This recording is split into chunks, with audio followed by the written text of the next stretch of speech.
आज के इस वीडियो में हम देखने वाले हैं स्ट्रिंग से रिलेटेड एक और प्रोग्रामिंग को। यह है प्रोग्रामिंग नंबर 8 और इसके पहले ऑलरेडी हमने 7 प्रोग्राम्स बना लिया है स्ट्रिंग पर बेस्ड। और स्ट्रिंग के बेसिक इंट्रोडक्शन और इस पर बेस्ड 2 अलग अलग कैरेक्टर और स्ट्रिंग के फंक्शंस को हमने देखा है। अलग अलग कैरेक्टर के बहुत सारे फंक्शंस थे और स्ट्रिंग से रिलेटेड भी कई फंक्शंस को हमने इन डिटेल्स में बात किया था और उन वीडियोस का लिंक आपको डिस्क्रिप्शन बॉक्स में मिल जाएगा। और साथ ही साथ अगर आपको वो लिंक चाहिए तो आप आई बटन पे क्लिक करने पर भी आपको वो लिंक मिल जाएगा। तो चलिए शुरू करते हैं आज का ये programming, that is program number 8। Write a program to accept a word and display the same in pig Latin form। तो पहले आपको करना क्या है, एक वर्ड एंटर करना है और आपको उस वर्ड को पिग लैटिन फॉर्म में कन्वर्ट करना है। तो ये पिग लैटिन फॉर्म क्या होता है उसके बारे में डिटेल्स आपको यहाँ पर मिल जाएगा। देखें, ये आपको यहाँ पर बता रहा है कि पिग लैटिन फॉर्म क्या होता है, उसका डेफिनेशन है ये। लेकिन मैं उसे काफ़ी आसान तरीके से आपको समझाने का कोशिश करता हूँ। सपोज कर लें कि आपके पास ये डेटा एंटर किया हुआ है, एज अ स्ट्रिंग आपने ये वर्ड एंटर किया है और इसमें अलग अलग कैरेक्टर्स प्रेजेंट हैं, जैसे TROUBLE, राइट। अब पिग फॉर्म में होता क्या है कि आपको एक एक कैरेक्टर को चेक करना होता है। शुरू से, स्टार्टिंग से अपने वर्ड के एक एक कैरेक्टर को चेक करना होता है कि वो कैरेक्टर कॉन्सोनेंट है या वॉवल है। अगर आपको पहला कैरेक्टर कॉन्सोनेंट मिला है तो आपको चले जाना है अगले कैरेक्टर के पास। अगला कैरेक्टर भी अगर आपको कॉन्सोनेंट मिला है तो आगे चला जाना है और देखना है कि नेक्स्ट कैरेक्टर जो है उस स्ट्रिंग का वो क्या है, वो वावल है या कॉन्सोनेंट है। तो जैसे कि देख रहे हैं यहाँ पर हमारे पास जो डेटा एंटर किया हुआ है दैट इज़ ट्रबल, उसका स्टार्टिंग जो कैरेक्टर है टी, वो एक ऑब्वियस सी बात है कॉन्सोनेंट है, और आर जो है उसके बाद का कैरेक्टर वो भी एक कॉन्सोनेंट है। लेकिन जैसे ही हम जाते हैं उसके थर्ड नंबर कैरेक्टर के पास, तो थर्ड नंबर कैरेक्टर एक वॉवल है, ये कॉन्सोनेंट नहीं है।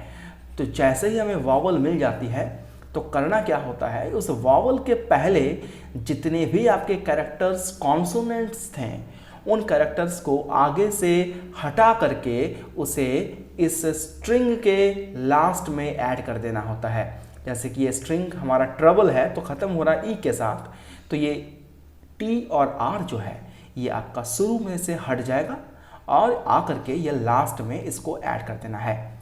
और साथ में ही आपको ये ए और वाई को भी एक्स्ट्रा ऐड करना होता है सबसे लास्ट में। और ये इंटायर को जो प्रोसेस है, इस प्रोसेस को हम लोग कहते हैं पिग लैटिन फॉर्म। यही पूरा जो फॉर्म आपका लिखा गया है इसे हम लोग कहते हैं pig Latin form. For example, अगर मान लीजिए आपका एंटर किया हुआ डेटा जावा है, जावा नाम का आपने एक वर्ड एंटर किया है, सपोज कर लें। अब इस स्ट्रिंग के पहले कैरेक्टर को अगर देखा जाए तो पहला कैरेक्टर हमारा एक कॉन्सोनेंट है, ये पहला कैरेक्टर हमारा कॉन्सोनेंट है। तो ये ऑब्वियस सी बात है, हम लोगों को बढ़ जाना है अगले कैरेक्टर के पास। तो अगला कैरेक्टर जैसे ही देखते हैं तो ये क्या है भाई, तो सर ये वॉवल है। तो जैसे ही हमें वॉवल मिल गया तो वैसे क्या करना है कि हमें आगे और नहीं बढ़ना है। हमें क्या करना है कि उस वॉवल के पहले वाला जो कॉन्सोनेंट था उसे आगे से हटा करके उसे लास्ट में लिख देना है और साथ ही साथ ए और वाई ऐड कर देना है। तो इसके बाद जो आपका रिजल्ट आता है ये आपका पिग लैटिन फॉर्म है। तो आई होप आपको पिग लैटिन फॉर्म का बेसिक मतलब समझ में आ गया होगा। अब बढ़ते हैं इसके प्रोग्रामिंग की ओर। सबसे पहले इसका कोडिंग को हम थियोरेटिकली समझेंगे ट्राई रन करते हुए, और उसके बाद उसे हम ब्लूजे में लिखेंगे और कंपाइल करेंगे और फिर रन करके डिफरेंट डेटा के साथ इंटरप्रेट करेंगे। चलिए, तो हमारा कोडिंग स्टार्ट होगा सबसे पहले एक स्ट्रिंग के साथ। एक स्ट्रिंग वेरिएबल लेना होगा आपको। सपोज मैंने एक स्ट्रिंग वेरिएबल लिया है s और उस s के अंदर में हमने अभी बाय डिफ़ॉल्ट एक डेटा डाल दिया है, और वो डेटा क्या है, वो है साउंड नाम का एक डेटा डाल दिया है। ये एक वर्ड है जो कि बेसिकली इस s नाम के वेरिएबल के अंदर में स्टोर है। ऑलराइट, इसके बाद क्या कर रहे हैं, देखें दो अलग अलग वेरिएबल्स हमने और ले रखा है, s1 और s2। इन दोनों का काम हमें आएगा, आगे हम समझेंगे इनका यूज़ क्या है। ठीक है, ऑलराइट, आगे देखते हैं। देखें आगे हमें क्या करना है कि एक वेरिएबल लेना है इंटीजर टाइप का, और ये इंटीजर टाइप का वेरिएबल होगा l। इसका यूज़ करेंगे हम इस स्ट्रिंग का लेंथ फाइंड करने के लिए। हमने लास्ट क्लासेस के वीडियो में आपको ऑलरेडी बताया है कि जब जब हम स्ट्रिंग का प्रोग्रामिंग करते हैं तो उनका लेंथ फाइंड करना बहुत ज़रूरी होता है, क्योंकि हमें स्ट्रिंग के प्रोग्रामिंग्स में लूप को यूज़ करना होता है, और जब जब हमें लूप यूज़ करना होता है तो हमें उस स्ट्रिंग का लेंथ फाइंड करना पड़ता है। इस बात को अच्छे से याद रखिएगा। अब जब हम इसका लेंथ फाइंड कर लिए हैं तो अब हम आगे बढ़ेंगे और एक यूज़ करेंगे लूप का। लेकिन उस लूप को यूज़ करने के पहले एक कैरेक्टर टाइप का वेरिएबल ch को मैं डिक्लेयर कर दूंगा। यहाँ पर हम एक कैरेक्टर टाइप का वेरिएबल ch डिक्लेयर कर रहे हैं, आगे इसका यूज़ होगा। और इसके बाद हम लोग यूज़ कर रहे हैं अपने लूप को। ये लूप शुरू हो रहा है i = 0 के साथ, और ये मैक्सिमम चलेगा i l तक, यानी कि l का जितना भी वैल्यू होगा वो उससे एक कम तक चलेगा। फॉर एग्जांपल, अगर हमारे पास यहाँ पर डेटा है साउंड, ये हमारा वर्ड है, तो इसके लेंथ कितने हो जाएंगे, इसका लेंथ हो जाएगा 1 2 3 4 5, इसका लेंथ हो जाएगा 5। तो ये जो लूप होगा ये लूप 4 बार एग्जीक्यूट करेगा। क्यों ऐसा होता है सर? क्योंकि देखिए इसके जो इंडेक्स नंबर शुरू होते हैं वो 0 से स्टार्ट होते हैं, इसीलिए। और हमको पता है अच्छे से एक बात कि लूप जो हम स्टार्ट करते हैं वो हमेशा i के वैल्यू को 0 से स्टार्ट करते हैं, इसीलिए हमें यहाँ i l लिखना पड़ता है, क्योंकि हमने 0 से शुरू किया है। इसीलिए ऑब्वियस सी बात है 1 2 3 4 5 हो रहा है, लेकिन सिंस इसे मैंने 0 से शुरू किया है इसलिए 4 तक चलेगा। ऑलराइट, इसके बाद क्या करेंगे, देखें हम इसके बाद हमारा होगा एक वेरिएबल जो हमने लिया है कैरेक्टर टाइप का, उस वेरिएबल के अंदर में हम एक एक कैरेक्टर को स्टोर करते जाएंगे, ताकि हम उन कैरेक्टर को स्टोर करने के बाद कंपेयर कर सकें डिफरेंट वॉवल के साथ। राइट, ताकि हमें पता चले कि मेरा जो पहला कैरेक्टर है अपने स्ट्रिंग का, वो पहला कैरेक्टर कॉन्सोनेंट है या वॉवल है। अच्छा, ये प्रोसेस करेंगे कैसे करके, चलिए देखते हैं। इसको करने के लिए आपको यहाँ पर एक इफ़ कंडीशन को एग्जीक्यूट कराना होगा। If ch =a, if ch =e, if ch =i o u, ये सारा मैंने स्मॉल लेटर में चेक किया है। अब जरूरी नहीं है कि यूज़र सारा स्मॉल लेटर में ही एंटर करे, कभी कभी आपको स्टार्टिंग लेटर जो होता है कैपिटल मिलता है, तो उस केस में आपको कैपिटल के लिए भी ये कैरेक्टर को चेक करना होगा अलग अलग वॉवल्स के साथ। यानी हम स्मॉल लेटर के वॉवल्स को भी चेक करेंगे इस कैरेक्टर के साथ मिला के, और साथ ही साथ जो हमारा कैपिटल लेटर का जो वॉवल्स होगा उसे भी हम लोग कंपेयर करेंगे इस कैरेक्टर के साथ। ऑलराइट, अब इसके बाद हमारा क्या होगा, ब्रेक यूज़ करेंगे, और उसके बाद हमारा लूप खत्म हो जाएगा, और उसके बाद ये 2 स्टेटमेंट लिखेंगे सब स्ट्रिंग से रिलेटेड, और इसके बाद हम अपने डेटा को प्रिंट कर देंगे। तो ये तो बेसिकली मेरा हो गया कोड, लेकिन इस कोड को ड्राई रन कैसे करें, इसके पीछे का जो बैकग्राउंड का प्रोसेस है, ये लूप कैसे काम कर रहा है, या ये इफ़ कंडीशन कैसे एग्जीक्यूट हो रहा है, ये कैसे समझेंगे, चलिए देखते हैं। तो हमारा जो ये स्ट्रिंग डेटा था, ये हमारा साउंड था जो कि s नाम के वेरिएबल के अंदर में स्टोर है, और इसका लेंथ हमने ऑलरेडी फाइंड कर लिया है, और इसके इंडेक्स नंबर्स को भी हमने यहाँ पर लिख दिया है। और इसके बाद हम अब इसके लूप को एग्जीक्यूट करेंगे। तो लूप का वैल्यू इनिशियली कितना है, i = 0, तो हम i = 0 होने के बाद यहाँ कंपेयर करेंगे, क्या मेरा i का वैल्यू 0 इज़ < l के वैल्यू क्या है, तो l का वैल्यू तो 5 है। ऑब्वियस सी बात है 0 इज़ < 5, तो मेरा कंडीशन सही हुआ, और हम जो है इस लूप के अंदर में आ जाएंगे। लूप के अंदर में हमें क्या मिलता है, एक वेरिएबल कैरेक्टर टाइप का, जिसके अंदर में हम char फंक्शन को यूज़ करके एक कैरेक्टर को एक्सट्रैक्ट कर रहे हैं। तो कौन सा कैरेक्टर होगा, वो होगा i नंबर इंडेक्स में जो कैरेक्टर है। तो आई नंबर इंडेक्स हमारा 0 है, तो 0 नंबर इंडेक्स में कौन सा कैरेक्टर है, तो 0 नंबर इंडेक्स में एस नाम का कैरेक्टर है। तो इस सी एच नाम के वेरिएबल के अंदर में एस नाम का कैरेक्टर को हम लोग ले लेंगे, और लेने के बाद इसके बाद हम क्या कर रहे हैं, इफ़ कंडीशन को एग्जीक्यूट कर रहे हैं। तो क्या करेंगे भाई यहाँ पर, तो यहाँ पर हम कंपेयर करेंगे, क्या मेरा कैरेक्टर का वैल्यू जो कि एस है, क्या ये डबल इक्वल टू ए है, नहीं। क्या ये S double equal to E होगा, नहीं है ये भी। क्या ये S double equal to I, क्या ये S double equal to O, और क्या ये S double equal to U, S double equal to A, S double equal to E. इस तरह से हर एक कंडीशन से हम इसे कंपेयर करेंगे, हर एक कंडीशन से इसे कंपेयर किया जाएगा और चेक किया जाएगा कि कौन सा कंडीशन में ये जो है ये सही होता है। तो हम देखेंगे कि ये जो मेरा कैरेक्टर एस है ये किसी भी अल्फ़ाबेट से यहाँ पर मैच नहीं हो रहा है। दैट मीन्स कि मेरा सारा कंडीशन फॉल्स है, और अगर मेरा ये इफ़ कंडीशन का सारा कंडीशन फॉल्स हो जाता है तो हम लूप इस इफ़ के अंदर नहीं आते हैं। तो अगर इफ़ के अंदर नहीं आएंगे तो ये ब्रेक स्टेटमेंट काम नहीं करेगा, डेफिनेटली काम नहीं करेगा, और हम लोग चले आएंगे सीधा लूप के बाहर, और लूप के बाहर यानी कि आई प्लस प्लस के पास। तो आई प्लस प्लस यानी कि हो जाएगा, आई का वैल्यू 0 था इनिशियली, अब हो जाएगा 1। अब फिर यहाँ पर कंडीशन को चेक किया जाएगा कि क्या आई का वैल्यू लेस देन एल के वैल्यू के है। ऑब्वियस सी बात है, आई का वैल्यू 1 इज लेस देन 5। इसका मतलब मेरा कंडीशन अगेन सही हुआ, और हम फिर से इस लूप के अंदर में आ जाएंगे। लूप के अंदर में अगेन मुझे मिलेगा एक कैरेक्टर टाइप का variable C H is equal to caret function, और आई का वैल्यू 1 है, तो 1 नंबर में कौन सा कैरेक्टर है, तो 1 नंबर इंडेक्स में है ओ नाम का कैरेक्टर। ऑलराइट, मुझे इस सी एच नाम के वेरिएबल के अंदर में अपना कैरेक्टर मिल गया। जैसे ये कैरेक्टर मिला वैसे ही अगेन हम क्या करेंगे, अगेन यहाँ पर हम कंपैरिजन को स्टार्ट करेंगे। क्या मेरा कैरेक्टर का वैल्यू जो कि ओ है, क्या ये डबल इक्वल टू ए है, तो ऑब्वियस सी बात है ओ डबल इक्वल टू ए नहीं होगा। लेकिन क्या ये ओ डबल इक्वल टू ई है, तो ऑब्वियस सी बात है ये भी फॉल्स होगा कंडीशन। क्या ये कैरेक्टर का value O double equal to I है, तो ये भी कंडीशन फॉल्स है। क्या कैरेक्टर का value O double equal to O है, डेफिनेटली ये कंडीशन सही है।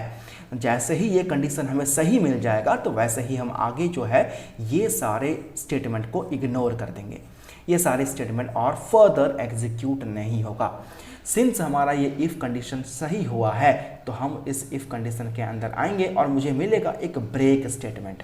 What is the meaning of this break statement, तो ये ब्रेक स्टेटमेंट क्या करेगा, आपके लूप को टर्मिनेट कर देगा। फर्दर हमारा कंट्रोल आई प्लस प्लस के पास नहीं जाएगा, हमारा कंट्रोल चला जाएगा सीधा इस वाले स्टेटमेंट के पास, यानी कि S1 के पास। तो S1 इक्वल टू लिखा हुआ है S dot substring I comma L, तो लिखेंगे S dot substring I का वैल्यू कितना है, लास्ट I का वैल्यू कितना है, तो लास्ट I का वैल्यू है सर 1 कोमा L का वैल्यू कितना है 5।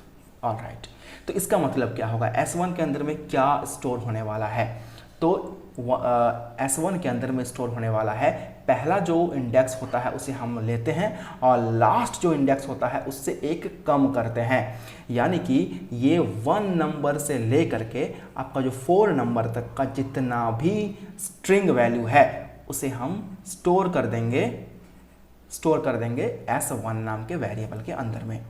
और उसके बाद कंट्रोल हमारा चला जाएगा S2 के पास, तो S2 इक्वल टू लिखेंगे हम लोग equal to S dot substring 0 comma I।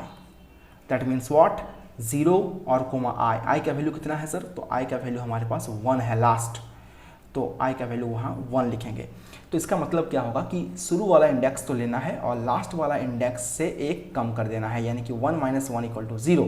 तो 0 से 0 तक यानी कि सिर्फ एक ही कैरेक्टर आता है, वो है S, वो आ जाएगा आपका S2 नाम के वेरिएबल के अंदर में। और जैसे ये आया तो वैसे ही हम क्या कर रहे हैं, S1 plus S2 plus AY इन तीनों को एक साथ प्रिंट कर रहे हैं। तो S1 का वैल्यू कितना है, S1 का वैल्यू है OUND, S2 का वैल्यू उसके बाद लिखा हुआ है, राइट। तो S2 का वैल्यू हो जाएगा यहाँ पर हमारे पास S, और लास्ट में डबल कोट्स के अंदर में लिखा हुआ है AY, उसे हम लास्ट में AY लगा देंगे। तो इस तरह से हमारे पास जो वर्ड का एक फॉर्म आ रहा है, इस फॉर्म को हम कहेंगे पिगलेटिन फॉर्म। पिगलेटिन फॉर्म। ये क्वेश्चन जो है बहुत इंपॉर्टेंट क्वेश्चन है। एनीवेज, तो ये क्वेश्चन, ये प्रोग्रामिंग जो है आपका, इसका बैकग्राउंड जो प्रोसेस है ये आपको क्लियर हो गया होगा, आई होप। अब इसे हम लोग ब्लूजे के हेल्प से कोड करेंगे और कंपाइल एंड रन करेंगे।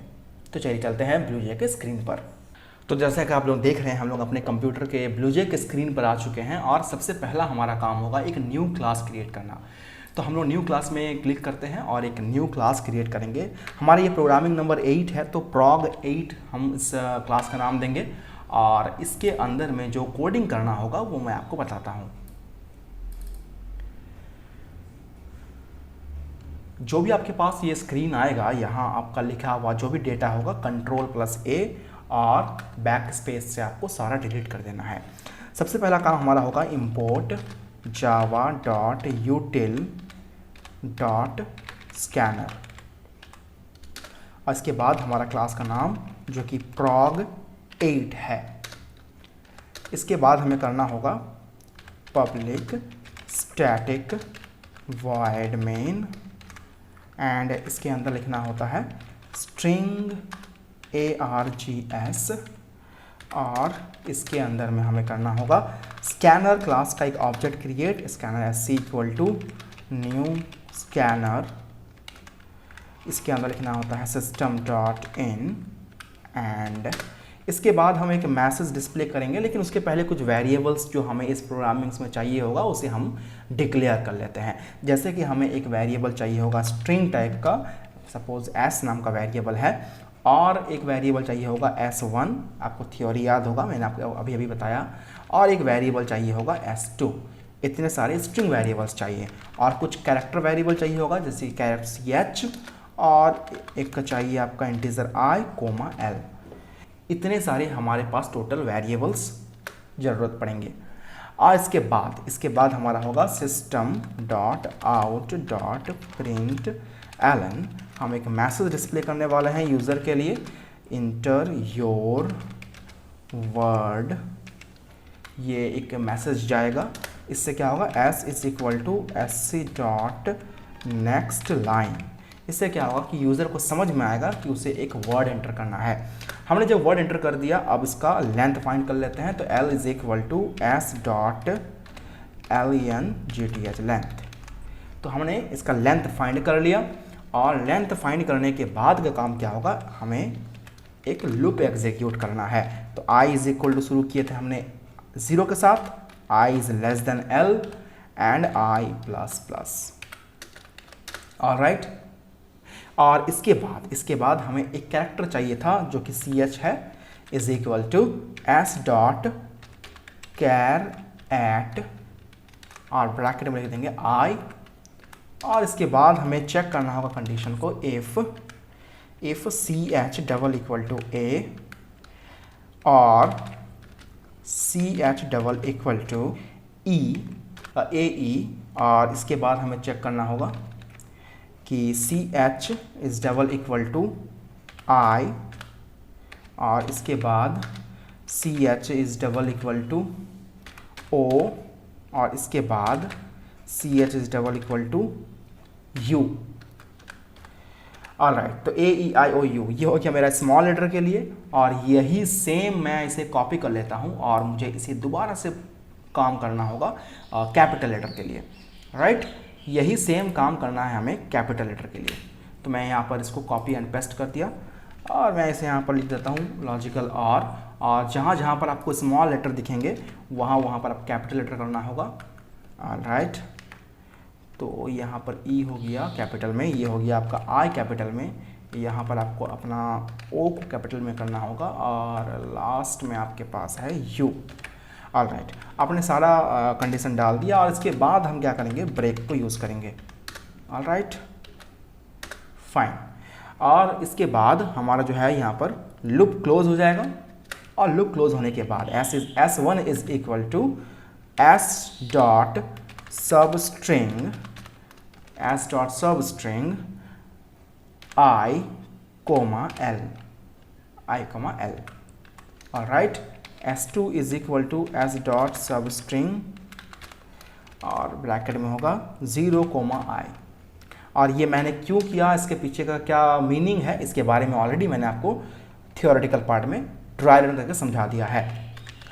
तो यहाँ पर हम लिखेंगे system dot out dot println, लिखेंगे हम कि S1 plus S2 plus double quotes के अंदर में A और Y, और डबल कोट क्लोज हो जाएगा, और इसके बाद हमारा यहाँ पर मैसेज को हम प्रिंट करने के बाद क्लोज कर देंगे।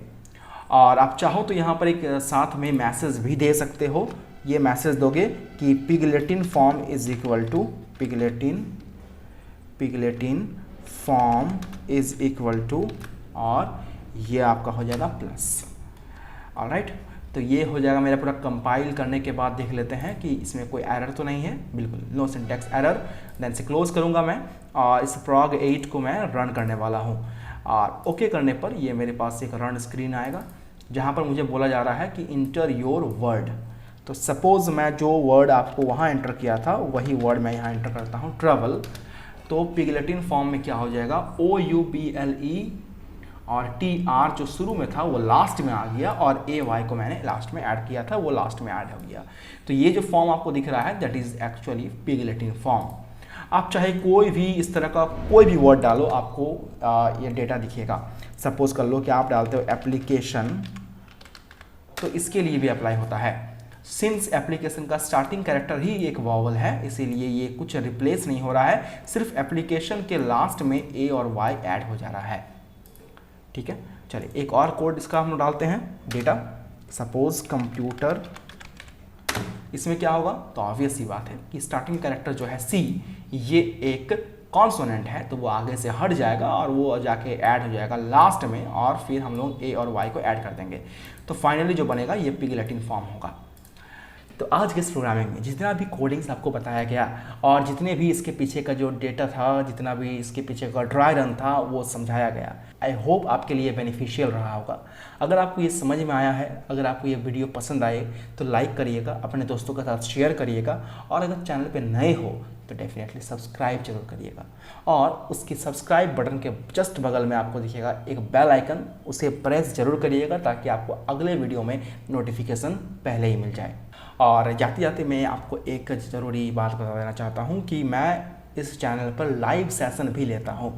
तो जितने भी थियोरेटिकल पार्ट्स होंगे उनका मैं लाइव सेशन लूँगा, और जब वो थियोरेटिकल पार्ट का प्रोग्रामिंग का बारी आएगा तब मैं उस प्रोग्रामिंग को एज अ वीडियो अपलोड करूँगा। तो अगर आप चाहो तो उन लाइव सेशंस को अटेंड कर सकते हो, और उसके बाद जो प्रोग्रामिंग्स होगा उनके वीडियोज़ को भी आप देख सकते हो। तो मिलेंगे आपसे अगले वीडियो में, तब तक के लिए टेक केयर, खुश रहें, गुड बाय।